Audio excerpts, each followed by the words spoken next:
I'm 1 month into my Master's in Computer Game Design program, which is halfway through my first trimester of modules, which is kind of crazy to think about. This is my prototype I'm working on for my Advanced Game Design and Research module. Advanced or serious games are games with purposes besides pure entertainment, like employee training or human behavioral research. For my class, I'm making a prototype in UE5 to answer a research question I'm curious about. In this video, I'll walk through my design process for my level Mysterious Cabin. My research question is, how do objects in a character's environment impact the player's perception of that character's trustworthiness? I aim to explore how players' biases such as their identities and their individual experiences affect their perception of a character. I'm also curious how the order in which information about a character is presented impacts a player's interpretation of that information. I found an interesting research paper on how and why humans trust. You can find the link to the study in the description. The research found that reputation and shared closeness were the most predictive factors of whether someone is perceived as trustworthy. There were 6 trust factors identified that were found to encourage trustworthiness. My goal is to design gameplay that encourages players to consider these trust factors about a character. My level Mysterious Cabin is designed to have players question whether they should trust a character they've never met based on the contents found in their cabin. The game starts with the player waking in a small cabin shrouded in darkness. A lit candle on the kitchen table brings their attention to a note left for them by a mysterious caretaker. The note explains the player was found injured in the forest and was brought here for safety.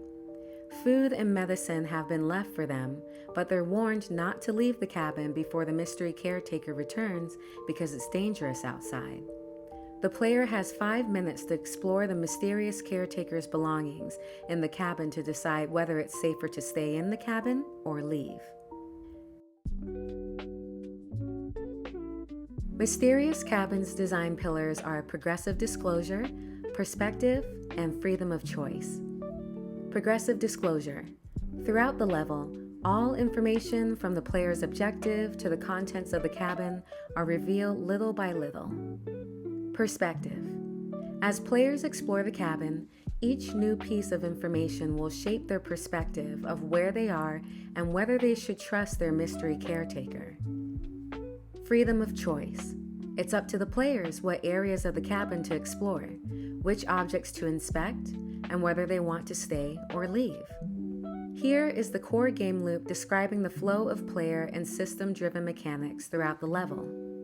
The outgame mechanics such as identifying the caretaker's note and deciding what to explore are decisions the player makes without interacting with the game, while in-game mechanics are actions the player takes in the game that have an output response. After the player reads the caretaker's note, the 5-minute countdown starts. Players can inspect objects, eat food or take medicine left by the caretaker, or leave the cabin before the caretaker returns. In class, we learned about the Bjork and Holopainen game component framework, which divides game components into 4 categories: holistic, boundary, temporal, and structural. These reflect 4 possible ways of viewing the activity of playing a game. So far, I've mapped out my holistic and structural components for this level, and will map out the others as I keep working. The holistic components deal with considering a game's events and activities from a holistic view. This view was most helpful for considering the relations between different game elements and activities. Here are the game session components, which include all the activities included in the entire game, starting from the start menu to the actions that end the game. Here are the game instance components, which include all of the available environmental elements, player actions, and the events that come from those interactions. I've also listed out the cabin items and interaction events, but have left them out here. The structural components are game elements that facilitate and maintain the game state. I found this view helpful for planning time constraints and UI screens needed based on what the player can do during the level. The player experiences the game through the first-person perspective and has a 5-minute time limit to play the level. These constraints give structure and define what activities are possible within the level. Planning the UI screens I'll need to implement was very helpful in ensuring I'm providing players enough feedback for their actions and goals. It also gave me a rough idea of how much time I'd need for designing and porting UI designs into Engine. Hollow Knight is my main inspiration for the Mysterious Cabin's UI design. Its design is minimal yet effective. The line work is inspired by the game's environment, and the white on black contrast pairs well with its theme of glowing lights and darkness, which is also the aesthetic I'm going for.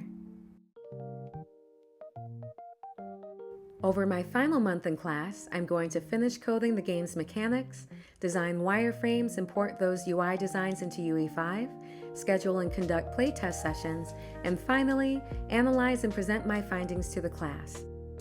I've already got the inspect object mechanic working and can target different objects accurately with the camera. So once I get a few other MVP features working, I feel like things will start to come together sooner than later. Follow me on my other socials to stay tuned on my mechanic and UI design updates. Thank you for watching.